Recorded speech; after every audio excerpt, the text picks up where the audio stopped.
Hello, and welcome to another edition of the Pocket and Ocho Show. He's Pocket Silverbits, a West Coaster living in the East Coast. I'm Alan the Ocho Goldberg, an East Coaster living in the West Coast, and together we make up the Pocket and Ocho podcast.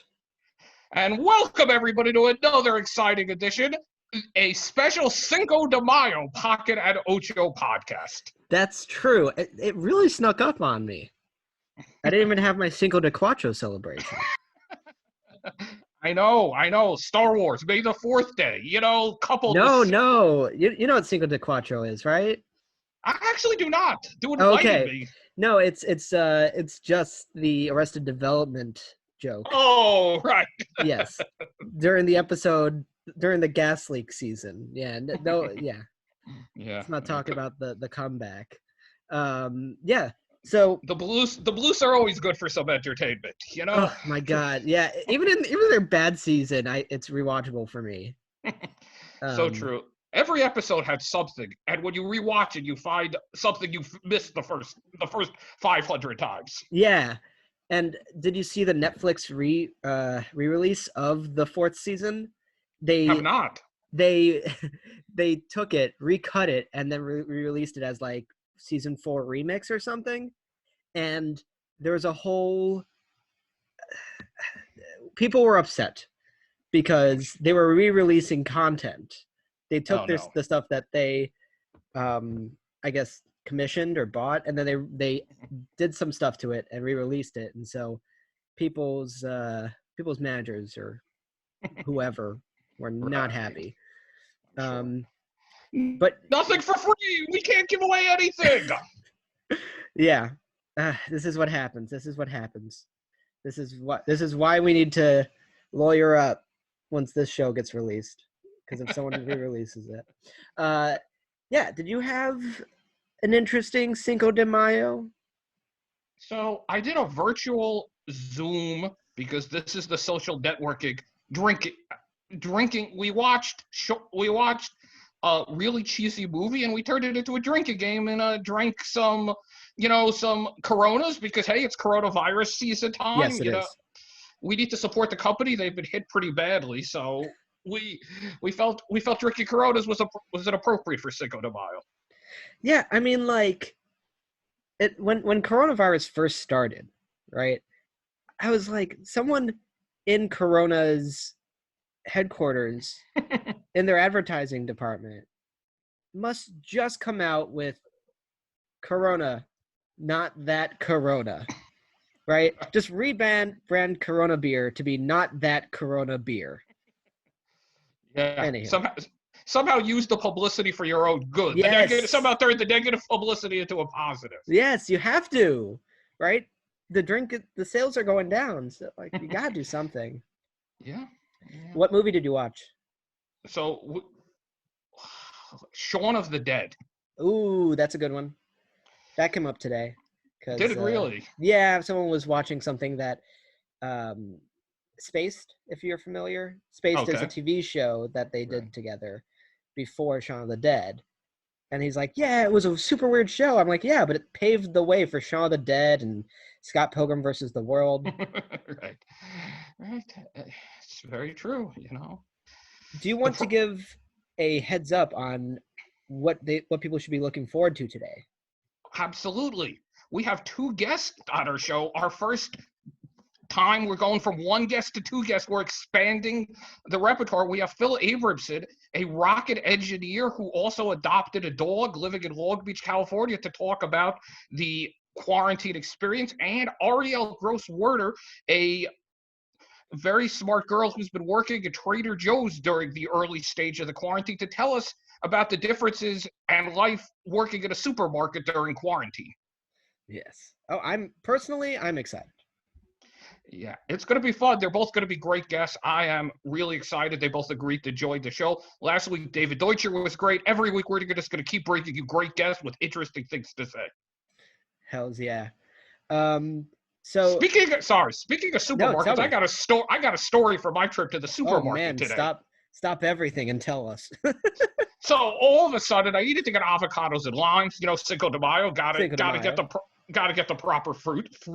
So I'm in the store when like this 60-year-old woman who barely speaks English comes over to me. She points to the circular and she's like, "Where do I find this?" And like, she's now breathing down my neck. I don't even know if I knew where to find it or not. I was more concerned with her being right next to me. And this, I'm like, hasn't Right. she paid attention to the news? You know? And then like, she looks so troubled. I know where it is. So I'm like, you go to this section. She doesn't understand me. So I'm like, I'm gonna walk her there, but I'm like trying to walk 6 feet ahead of her, and all of a sudden this woman like takes off to walk at the same speed as me. I take her to the product she's looking for, and then she gives me a big hug, and I was like, everybody's looking at us like, what's wrong with us? You know? And I'm like, Yeah. this poor woman, nobody's probably been nice to her since this thing started. You know? Like, Yeah. It's been, oh my, it's been a weird couple months. And like I went to the park. Friends asked me if I wanted to go to the park on Saturday. So like, great, let's do this. And so I head over, and it's so crowded in the park out here in New York City. did And you notice if people were wearing masks? it was like half and half, which Right. no one's getting real 6 feet of distance. So it was Yeah, just silly. Yeah. I felt weird when I got to like my radius of 6 feet around me in the park that I was going to lie down on, that I wanted to like remove my mask a little bit. Like that was me getting like, okay, I'm going crazy here. But it was, there's no privacy. There's no 6 feet in New York City. So yeah, whatever. It's a hazard to go to the park, which I never thought would be a thing. Cool. Like, when you go to the park with friends, you know, you think you think you could hang out with them and be close to them, but no, you got to like watch your distance. Yeah. No, without a doubt. Yeah, I mean, especially from my roommates. Like, if they come close to me, they don't want to see what's coming next. Those who don't know, Pocket's currently living with 4 people, and there's a lot of people around that apartment at all hours of the day. Yeah. I mean, we are having a party as per CDC guidelines. Yeah. I think our first guest might be ready. Is he in the waiting room, Pocket? He's in the waiting room. Let me bring him on in. You ready for him? Sure. Let's bring Phil. Let's bring Phil onto the program. I hope I make a good impression. And here we go. It's like launch as we bring in the rockets. The rocket engineer. It's launch off. Here we go. Phil, can you hear us? Yeah, I can hear you. How are you?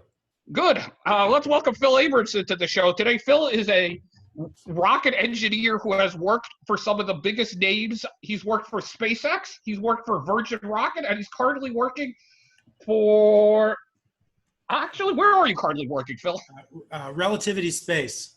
Relativity Space. We will talk about the interesting things going on in the rocket industry, but Phil has also, right before quarantine, he adopted a dog, Daisy, and we're going to talk about that experience, how that's impacted quarantine. Welcome to the program again, Phil. Thank you so much for joining us, Thank Phil. you for having me. And just let me know, I just renamed you so that you have your full name. I don't know if that's even going to show up in the capture, but let me know if I misspelled anything, and thank you.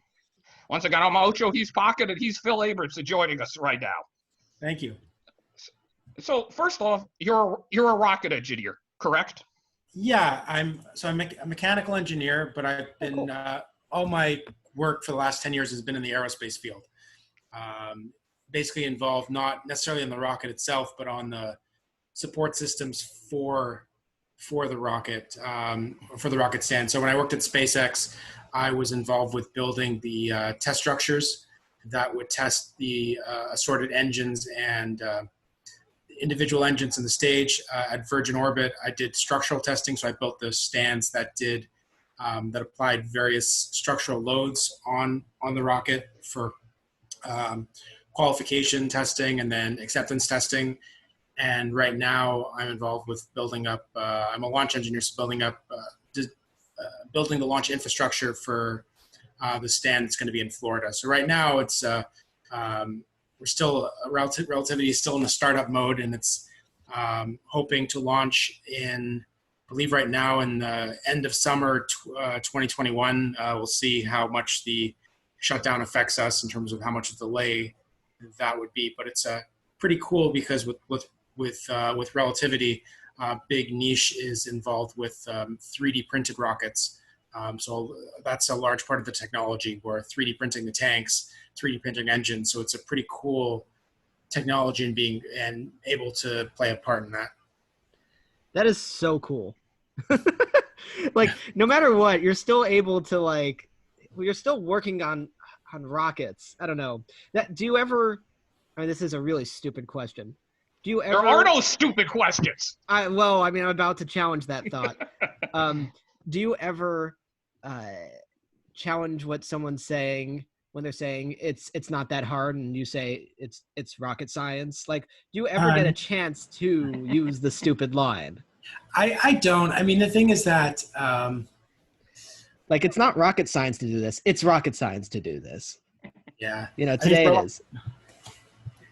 I mean, I see what you mean. I mean, the thing is, like, with so much of the propulsion areas, which I'm not involved with, but a lot of the propulsion, like, there's a lot of these little nuanced things that you know, like little things you can pick up and learn, and yeah, so it can get. So I can see where that can come from. There's a lot of little things to know, but at the end of the day, like, it all comes down to a lot of first principle stuff as well. So yeah, I mean, I and cut me off at any time, Ocho, if you need time.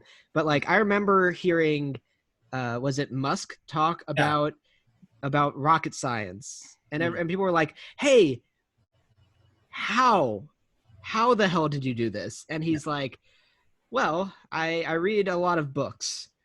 And, like, that's how he learned rocket science, by reading a lot of books. Yeah. So does it really come down to those? Because I feel like if it was so complex, it would have taken Musk longer to kind of get this down. Yeah. Well, it's a lot of like a lot of the study of various rockets and whatnot have been around for about 100 years. So it's like you're not like even SpaceX was not reinventing anything that didn't exist before. It was more figuring out processes to make it more efficient, or getting processes to be brought in-house. And then at the same time, also having a lot of young engineers who are willing to put in the hours to be involved with the testing. That's awesome. Fascinating stuff. Since Musk's been mentioned, Phil has worked for both Elon Musk and Richard Branson in SpaceX and Virgin Rockets. Do you ever have you got to ask the question? Did you ever have the pleasure of meeting either one of them? They're like just through passing by, like with Elon. So I worked in Texas and Florida when I was at SpaceX. So I didn't actually work in Los Angeles with SpaceX. So I passed by him a couple times when he came by. I said hello, but really. I didn't really sit in any presentations with him or anything like that. So yeah, very, very limited. With Richard Branson, similar as well. I think when I started working at Virgin Orbit in 2016, he had come by for like 2 weeks after I started for. I think he was meeting with some of the executives. So he was walking through. You know, I introduced myself, told him I just started working here, and he said, thanks for coming on. He's very, very much of a very, very, polite individual like Elon, and Elon doesn't really have that essence going on, but yeah. So was there a difference in the culture at both jobs, or was the culture similar? Very different. I mean, where I'm at now is actually interesting because I guess you notice by one notice by being in the aerospace field, you keep running into the same people. So at SpaceX, the culture was very, like work hard and just push hard, but also you had this idea that if you're working there, there were these other companies, but like there really wasn't anyone else. Like SpaceX was like they're the man. Everybody else is to work. and then when you start going to these other companies, you realize that as a culture of not working 7 days a week, pushing it hard, the culture of more work-life balance. And then at Relativity, it sort of has a mixture of people who both came from SpaceX and people from Virgin, and also, you also have Blue Origin, which is the other big company, and there's people who sort of go between all, I mean, those are the big ones. And there's obviously a lot of other smaller companies, but people sort of bounce between all four of them. And it's sort of interesting, like how, each, I mean, SpaceX has apparently SpaceX now has gotten, because there's so many people there, like it's not, depending on which role you have, the hours are not as bad, but definitely have relativity. Like there's been a push to not have those crazy hours going on. And I guess also because we're not we're not like at the beginning of a launch campaign. Like those launch campaigns are when the hours really start kicking up and people are working extensive hours. I mean, regardless of the company you're at, like at Virgin, they're Virgin Orbit, like hopefully they'll get their launch off soon. But yeah, it's going to be exciting once they get that going. But yeah, I mean, relativity, because it's at an earlier stage, it's not, the hours are not that bad. And I mean, especially with everyone working from home, it's sort of a whole very different vibe going on. Speaking of that, how is working from home in rocket launching field? Being a mechanical engineer and not being able to work on any mechanisms. Well, a lot of this design stuff is online. I have my computer here, so I have been able to do CAD work. I'm able to do various analysis work. And we have online meetings, so we're able to interface with other people, like phone calls and online chats. So it's obviously not as good as being working together, but we're making the best of it to be able to do as best as we can with the situation we're in. Fascinating. Are most rockets still tested out of Florida, or are there other test sites now? Well, so in terms of launching is in Florida. The reason why they use Florida is because you could launch eastwardly, which is beneficial because of how you're going with the Earth. It's more efficient going that way. There is the launch site. There's also like some launch sites in Virginia. There's Wallops Island as well. But Cape Canaveral is the main one. You also have Vandenberg Air Force Base up a couple hours north in California. Those launch sites are good for rockets that are going in a polar orbit, like by going north, like circling the Earth north to south, because from there you could launch southwardly, which is why sometimes when you have a launch at dusk from Vandenberg, you could see it in LA. It's pretty cool. But yeah, but for rocket test sites, they're all over the place. I mean, Texas had this site for SpaceX. You have Stennis, which is a NASA test site. That's the one in Mississippi, right? Mississippi. Stennis, Mississippi is a big site for NASA. I actually took a tour of that facility a few years ago on a New Orleans trip. Yeah. Fascinating. You are making really complicated stuff sound very simple. We really appreciate it. I'm glad I'm able to do that. I know there's going to be there's two more things, I'm sure, because you have to make sure we get to talk about your dog, because we started with that and we didn't get to that. But I have one more question. I don't need to take so much more of your time personally. It's basically, what is something that you've learned in your field or within your time within with rocket science? Well, I mean, I think the main thing I've actually learned is more working with other people. I mean, I don't mean it that way, but I mean like when you're coming with a task, obviously it could be a pretty large project, and just understanding when it's a good time to reach out to other people to get their input, because there's only so long you could really work in a vacuum, because you could have this idea and without really being able to reach out or get that feedback and be able to, and I guess it's not just getting feedback, but be able to filter out, the constructive aspects, of various criticism that comes up of your ideas, but just being able to grow from that, and not take things personally, and aspects like that, which I guess can come from any job, but that particular is a big thing that I've picked up, especially starting at SpaceX. I mean, within a healthy culture, being able to bounce things off people, Yes. like, is so essential. Yes. And I guess in your industry, if they don't comply, then you have the benefit of being able to send them into the cosmos. Yeah. Well, and the thing is also, like, by being, one thing, I guess maybe it's is obviously, is being able to be on good terms with everyone, because obviously you're going to have differences, but by being able to be civil with everyone and be able to learn to work from other people. I mean, when I worked at SpaceX, I definitely dealt with a fair share of pretty nasty individuals, and by being able. Why am I not surprised at SpaceX? But being able to deal with it and not take things personally, but to be able to just keep moving forward with your work. I mean, it's pretty important skills to be able to learn. I mean, obviously I've learned plenty of things as well, like on the engineering side, like in terms of but to be fair, a lot of that stuff, especially with not necessarily working on the rocket directly, but on the infrastructure side, you can sort of learn that in almost any other engineering field.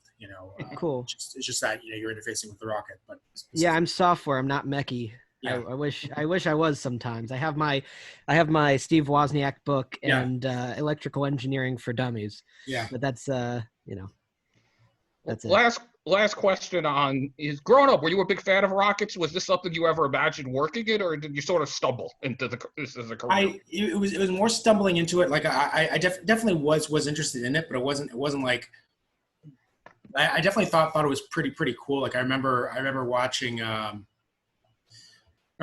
Apollo 13. I think it came out when I was, I don't know, like in middle school, or maybe before middle school. And I remember watching that, thinking like, it'd be really cool to be on that team on the ground. Like I think when the ground team had to put together that setup to be able to connect the two interfaces to get the carbon dioxide out.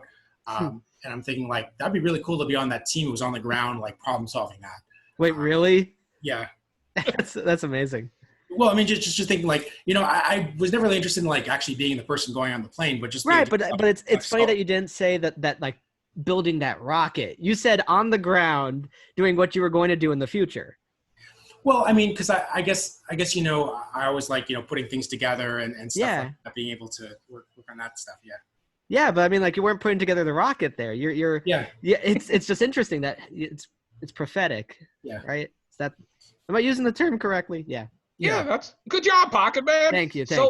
So the quarantine experience, besides working from home virtually, has been challenging. So you decided to bring in some company for the quarantine experience. Here, Daisy. Oh, let's the world premiere of Daisy. Hi, Daisy. Hi, Daisy. Oh my God, that is a doggo. She is adorable. Oh, that is. What type of breed is Daisy? She's a Chihuahua mix with, I think, a Beagle, but I'm not sure. Yeah, perfect for a Cinco de Mayo guest. Yeah, she just woke up, so she's a little yeah. I went online to a shelter in Long Beach, and I saw a number of dogs' pictures, and I saw Daisy's picture, and I inquired about her, and the shelter met. Yeah, and she was open to be adopted, and I had like a sort of an interview on Zoom where they made sure that I was a responsible person, and they're like they asked to say, like, they kind of asked, like, would you lock your dog like on a chain outside? And I'm like, no. Sold.